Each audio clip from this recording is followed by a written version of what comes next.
बिस्मिल्लाहिर्रहमानिर्रहीम। रसूल अल्लाह सल्लल्लाहु अलैहि वसल्लम की सही बुखारी और सही मुस्लिम की रवायत है, जब एक शख्स आके कहता है कि जहाद से ज़्यादा भी कोई अमल है, फरमाया ला अजिदु, मैं नहीं पाता। फिर आपने उसकी वजाहत की, व अल तस्ततियो इज़ा हरजल मुजाहिद अन तदहुल मस्जिद का व तसूम वला तुफ्तिर व तकूम वला तफ्तर। अगर एक शख्स अल्लाह की दीन की सरबुलंदी के लिए निकलता है और तुम मस्जिद में दाखिल हो जाओ और सारी ज़िंदगी रोज़े रखो और रात तहज्जुद पढ़ो, क्या तुम कर सकते हो? कहा नहीं। तो कहा तो फिर उसके बराबर कोई अमल नहीं। रसूल अकरम सल्लल्लाहु अलैहि वसल्लम ने जहाँ ये बात कही, वहीं सहीहुल जामे की रवायत है, अहब्बुल इमाल इलल्लाह अन तमूत वलिसानुका रतबन मिन ज़िक्रिल्लाह। सबसे प्यारा अमल अल्लाह के यहाँ वो है कि तुम दुनिया में से जा रहे हो और तुम्हारी ज़बान अल्लाह के ज़िक्र से तर हो। तो अल्लाह का ज़िक्र करना ये भी ऐसा अमल है जिससे इंसान अल्लाह का महबूब बन जाता है। जिस इंसान को अल्लाह की मोहब्बत नसीब होती है वो हर वक्त ज़िक्र करता है।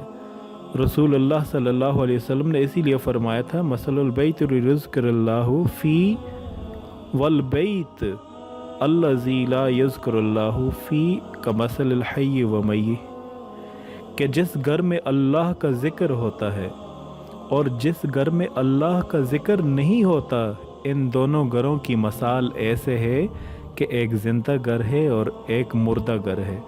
साफ लफ्ज़ों में मैं कहता हूँ कि एक आबाद कॉलोनी में रह रहा है और एक कब्रिस्तान में रह रहा है। इसीलिए अल्लाह रब्बुल इज़्ज़त कुरान करीम में इरशाद फरमाते हैं, ए ईमान वालों, अल्लाह का ज़िक्र करो, उज़्कुरुल्लाह ज़िक्रन कसीरा वसब्बिहू बुकरतन व असीला। सुबह और शाम अल्लाह का ज़िक्र करो। क्या ज़िक्र करो? जो अल्लाह रब्बुल इज़्ज़त ने अपने पैगंबर को सिखा दिया है। अब ये छोटा सा कलिमा है, बहुत छोटे से अल्लाह पाक के दो नाम हैं, या लतीफ़ या वदूद। अब ये छोटे छोटे से अल्फाज हैं। औरतों को भी ये चाहिए कि जब किचन में हो तो अल्लाह का ज़िक्र करना न भूलें। कुरान पाक के दो लफ्ज़ हैं मेरी बहनों मेरे भाइयों, बड़े बेहतरीन और बड़े असर रखने वाले।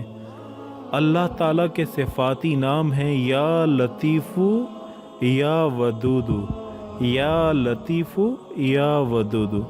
जो औरत घर में किचन में खाना पकाते वक्त इन लफ्ज़ों को कसरत के साथ पढ़ती रहेगी और एक बार खाने के आखिर में आयतुल कुर्सी को पढ़ लेगी, तो फिर क्या होगा?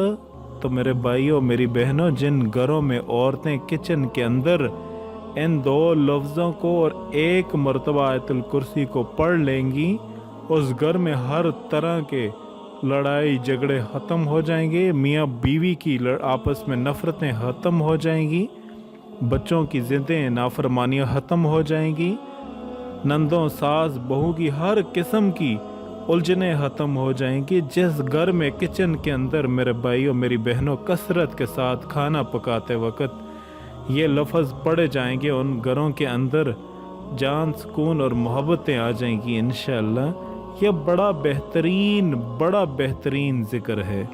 इन दो लफ्ज़ों को कसरत के साथ पढ़ते रहें, अपनी बच्चियों को सिखा दें। जहाँ भी आपकी बच्चियों कल को शादी के बाद जाएंगी, जहाँ ये खाना पकाते वक्त पढ़ेंगी या लतीफ़ू या वदूदू, आप देखेंगे वहाँ मोहब्बतें ही मोहब्बतें मिलेंगी, इज़्ज़तें ही इज़्ज़तें मिलेंगी, क्योंकि इन्होंने रब के नाम जो पढ़े हैं। तो कभी भी खाना पकाते वक्त इन दो लफ्ज़ों को और आयतुल कुर्सी को पढ़ना ना भूलें। آپ جلد ہی ان لفظوں کا پڑھیں، پھر آپ دیکھیں کہ اللہ پاک کیا کیا انعامات آپ پر نازل فرماتے ہیں۔ جو میری مائیں، جو میری بہنیں ان 2 لفظوں کو پڑھیں گی، کچن میں پڑھتی رہیں گی، ساتھ ساتھ کھانا پکاتی رہیں گی، اللہ پاک اس کے رزق میں برکت عطا فرمائیں گے اور اس کے سب کام بخوبی پورے ہوں گے۔ جو بھی فکر و فاقہ دور بیماری اور مصیبت میں گرفتار ہو، وہ اچھی طرح اس کو پڑھے گا، 100 مرتبہ ان الفاظ کو پڑھے، یا لطیف یا ودود پڑھے، تو انشاءاللہ وہ اپنے مقصد میں کامیاب ہو جائے گا۔ اور اگر کچن میں جب بھی پڑھیں گے اور وہ کھانا جس کے منہ میں بھی جائے گا، انشاءاللہ گھر میں کوئی بھی بیمار ہے، چاہے وہ روحانی طور پہ بیمار ہے یا پھر جسمانی طور پہ بیمار ہے، اللہ پاک اس کو ہمیشہ کے لیے شفا دیں گے۔ گھر میں جتنی بھی پریشانیاں ہیں، جتنی بھی مصیبتیں ہیں، اللہ پاک ہر طرح کی مصیبتوں سے، ہر طرح کی پریشانیوں سے اس کو نجات عطا فرمائیں گے۔ اور آخر میں تمام بہنوں سے ریکویسٹ کرتا ہوں، آپ اس ویڈیو کو اپنی دوسری بہنوں تک، اپنے بھائیوں تک ضرور یہ میسج پہنچائیں تاکہ وہ بھی اس چیز پر آئیں اور اس کا اللہ کا ذکر کریں اور پھر اس کے انعامات دیکھیں کہ اس سے انعامات اللہ پاک کیا نوازتے ہیں۔ Subscribe to our channel by clicking the subscribe button. Click the bell button and enjoy the latest uploads from our تبارك channel. الذي نزل الفرقان على عبده ليكون للعالمين نذيرا